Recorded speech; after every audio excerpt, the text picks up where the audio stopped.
Sabay-sabay natin alamin ang mga kaganapan na nangyayari sa ating bansa.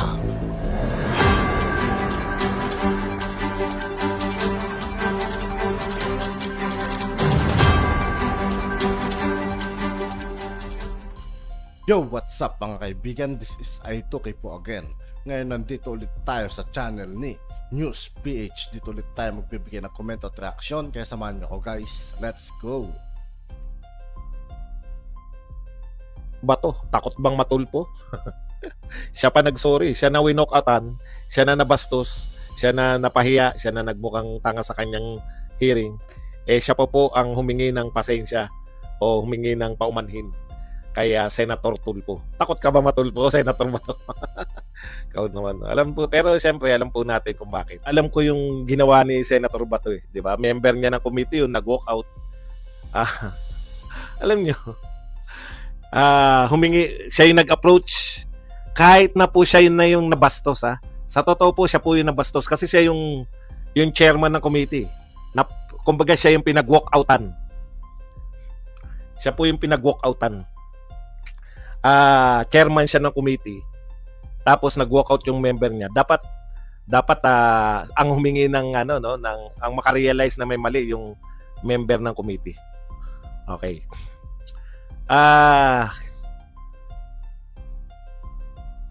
Nagulat ako bakit siya yung humingi ng paumanin. Tapos mas nakakagulat yung reaction ni Tulfo na parang feeling niya siya talaga yung nagawa ng pagkakamali. Alam niyo yun yung siguro bilang chairman, sige ako na yung mas nakakaintindi. Ako na yung magbababa ng para magkaayos lang kami. Ganun nga ang ginawa ni Bato, no? Parang mga misis yan eh. Kaya naunawaan ko yan eh. Sa ating mga lalaki. 'Di ba? Kahit na may kasalanan yung babae, siya na may kasalanan, siya pa nagtampo, tayo pa yung ine-expect na magsusorry kasi mas malawak yung pag-unawa natin. Ayan kasi yun eh. Huwag mong unawain yung babae, hindi mo maunawaan yan. Pag meron kayong pag-aaway, nagkamali ka, humingi ka ng tawad. Pag yung asawa mo nagkamali, nagkaroon kayo ng pag-aaway at mali yung asawa mo, ikaw pa rin yung hihingi ng tawad. Sanay na sanay si Bato sa pagiging magino. Ganun talaga yung pagiging magino eh. Di ba? Ganun talaga yung pagiging magino. Ikaw na yung nagawa ng pagkakamali, ikaw pa yung humihingi ng patawad para ayos-ayos kayo. O ngayon, ang problema, dapat doon, ang pagtugon niya, ay, padre,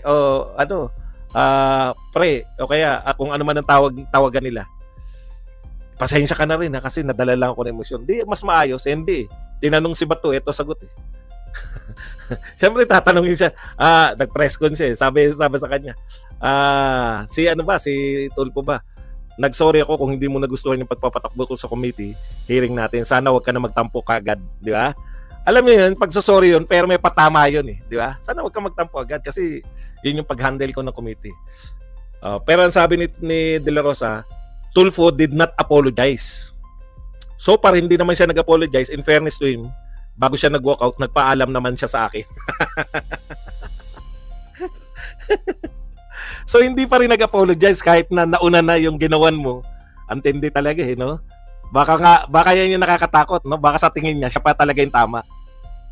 Wala tayong magagawa. Pero nakakatakot po yan na maging mahalal pa na mas mataas pa sa senador. Na-imagine nyo. Speaking of Senator Bato, sinabi po ni Senator Bato para makumbinsi po si Pastor Apollo Kibuloy na siya po ay hindi mapapahamak sa Senado. Ang ganda po ng offer ni Senator Bato, di ba? Ito po ang sinabi ni Senator Bato. Kung gusto niya, ako ang mag-security sa kanya. Kahit na one-man security, ako haharangin ko lahat ng may threat sa buhay niya. Makaatin lang siya sa Senado, di ba? Yan yung gusto ni Senator Bato eh. Yun yung naunawaan natin yun eh. Sige, sagot ko na yung security mo kung yan lang yung pinangangambahan mo. Kasi gusto nilang matapos na yung issue. Humahaba, umiepal lang lalo to si Senator Rizon Tiveros. Kahit ako eh. Ang suggestion ko kay Pastor, harapin nyo yan. Wala namang kayang itanong yan. Sa talino nyo, Pastor, hindi kayo kayang bastusin ni Senator Rizon Tiveros. Yun lang yun. Di ba? Kaso nga, umepal naman to si Trillanes. Ito po ang sabi ni Trillanes. Senators are elected to be protectors of the weak and powerless and be the voice of the voiceless. Itong mga alagad ni Duterte talagang wala sa ayos. O, pinangatawanan niya. Ginawa niyang literal eh. Di po ba? Ginawa niyang literal yung poprotektahan ni Bato si Kibuloy. Ginawa niyang literal na parang magiging bodyguard siya ni ikaw naman no, Senator Trillanes. Hindi po siya bababa sa pagiging senador at magiging bodyguard na lang ni Apollo Kibuloy. Yun po yung assurance ni Senator Bato para umatin na po yung kanyang kaibigan. Kaibigan niya yan eh. Siya na mismo, ako na bahala sa security mo. Hindi po ibig sabihin na alam niyo yung ibig ko sabihin? Hindi ibig sabihin na senators are elected to be protectors of the weak. Kinukontra na yan. Senators powerless and be the voice of the voiceless. Hindi po kinukontra yan ni ano. Sasabihin naman ni Trillanes, ang pinahiwatig niya rin sa kataganyan na yan.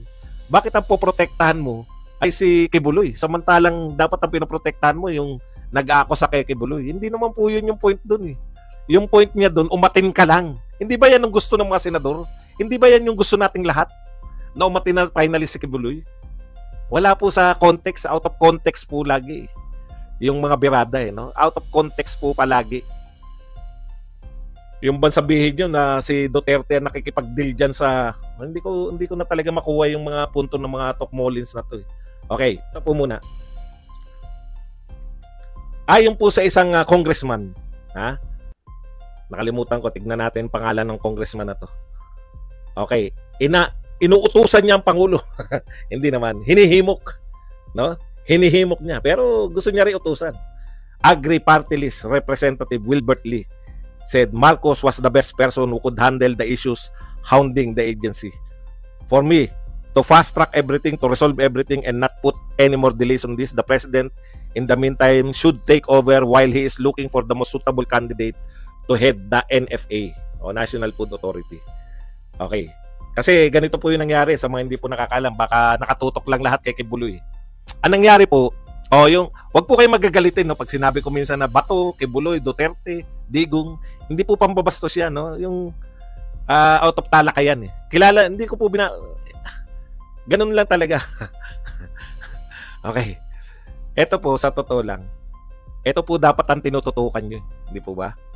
Kayo sa Senado. Lahat po, Senado, Congressman, lahat, DOJ, nakatutok lahat kayo kay Kibuloy. Kaya nga sabi ko sa isang sa natin live, pag tinutukan nyo ba si Kibuloy, wala na tayong problema sa lahat. Ang dami pong problema eh. Kung meron pong dapat imbestigahan kayo, real talk po, si Kibuloy po, sa totoo lang, pribadong tao. Private. No? Nasabi na ni Marcoleta yan, ang pangunahin nyo dapat na iniimbestigahan, di ba? Yung mga sa gobyerno. Kung may nakikita kayong katiwalian sa gobyerno. Kasi yung mga private, pwede na sampahan ng kaso agad yan.